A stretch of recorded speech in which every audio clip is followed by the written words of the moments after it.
Hello dear students, we are on to the second part of angiosperm reproduction.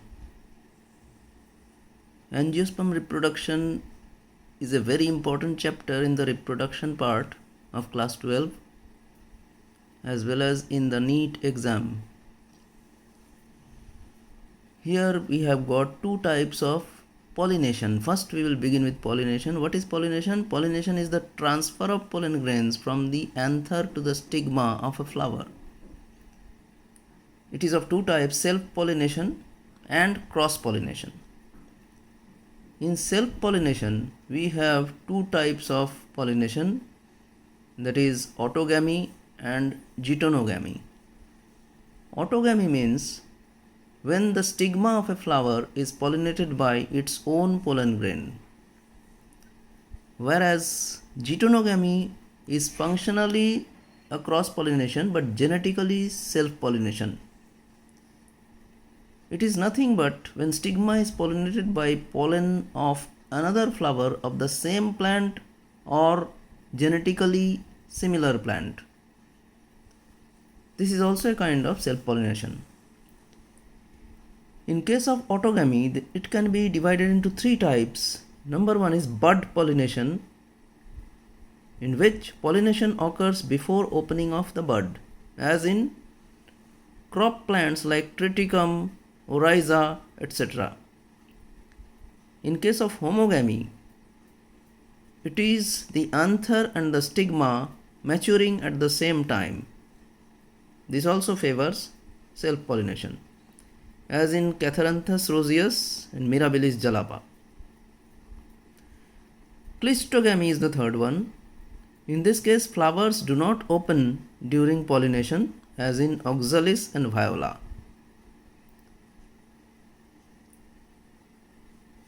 Now we come to cross-pollination part. Cross-pollination may be named as xenogamy or allogamy also. It is actually the transfer of pollen from anther to the stigma of another plant's flower borne by same or allied species. The devices for cross-pollination are of the following kinds. Number one is dichogamy, in which the maturation of male and female organs take place at different times. Means if stamen matures first, then stigma matures later on, or vice versa. If the stigma matures first, the stamen matures later on. The next device is self-incompatibility, where it is the inability to germinate on the same flower. Third one is heterostyly. Hetero means different. Either the style of the flower is too long, or the style is too short in comparison to the anther. Example in primula. Coming to hercogamy. The word hercos means barrier. There is a barrier between anther and the stigma, as in Gloriosa superba. Next is production of dioecious plant. Dioecious means the plants having either male or female reproductive organs. The plant can be male or in female, as in Carica papaya. Now we come to agents of pollination. Agents of cross-pollination, I mean to say. They can be anemophily, which is pollination by wind. The main features of this kind of flowers are the flowers are not so prominent and not showy. They do not show any fragrance. They do not have even any nectar, because they don't want to attract any birds or any insects like that. It is simply wind pollination. The wind doesn't see the flower's fragrance, nor does it like to have any showiness. Third one is they produce very large number of pollen grains because they have to be driven off by the wind. In that process, many of the pollen grains are lost on the way. Fourth one is anthers hang freely in the air to catch the pollen or to free the pollen from there. If the anthers hang freely, then they will liberate the pollen as early as possible as and when the wind comes. And number 5, the pollen grains are dry and light. Example, flowers of cereal crops and palm. Next we come to hydrophily. Hydro means water. It is pollination by water. If the pollination is taking place under the water, we call it hypohydrophily. If it is taking place on the surface of water, we call it epihydrophily.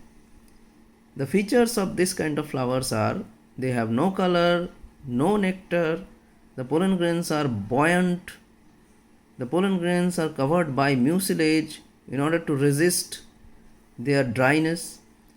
Number 5 is stigma is large and feathery. For example, lotus, nelumbo. The third one is entomophily, pollination by insects. The features are, flowers contain fragrance as well as nectar. They even contain nectar guides for guiding the insects towards the source of nectar. Number 2 is they are brightly colored. They are so colored that they attract insects towards them. They have vibrant colors like red, orange, violet, blue, etc. But the night blooming flowers are white in color. Number 3 is pollen grains are sticky and rough. Even the stigma is sticky. When both the pollen grains as well as the stigma are sticky, there is a chance of pollen grain to survive on the stigma, and the roughness of the pollen grains helps in their staying back in the stigma so that they may not fall off. Number 5 is the night flowers are white and with very, very sweet fragrance. The night flowers are tuberose, then mogra, etc. And the day flowers are pea flower, rose, we have China rose, etc. Number 4 is ornithophily. Ornithophily means pollination by birds. The features are, they have tubular cup-shaped flowers. They have this kind of flowers because the birds only penetrate their beaks. They do not go inside themselves. They are also brightly colored to attract the birds. Third one is plenty of nectar is available because birds need so much of nectar. The birds like sunbirds, hummingbirds, etc. visit them for pollination. Then comes malacophily. Malacophily is pollination by snails. They are observed in arum lilies and cobra plants. Pollination by elephant, that is elephophily. It takes place in Rafflesia. Pollination by ants, that is myrmecophily. Pollination by bats, that is chiropterophily, and so on. Then we come to fertilization. You can see the figure of fertilization. The pollen grain sitting on the stigma, giving out its pollen tube. You can see the antipodal cells. You can see the egg apparatus consisting of the egg and the synergids flanking them.